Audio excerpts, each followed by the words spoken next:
ইতিমধ্যে আমি সম্বৰ্ধনা জনাম আমাৰ আদৰ্শ জাতীয় বিদ্যালয়ৰ সহকাৰী শিক্ষক বিৰাট খান ছাৰক এটি ফুলাম গামোচাৰে সম্বৰ্ধনা জনাবলৈ অনুৰোধ জনাইছো।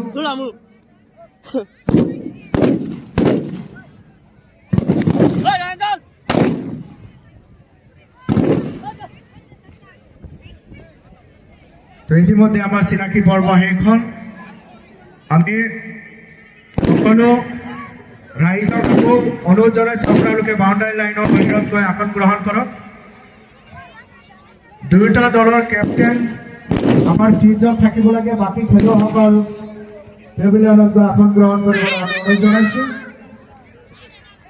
দুই দলৰ কেপ্টেইন বাদে সকলো খেলুৱৈসকলক আমি ফিল্ডত পেভিলিয়নত গৈ আসন গ্ৰহণ কৰিবলৈ অনুৰোধ জনাইছোঁ।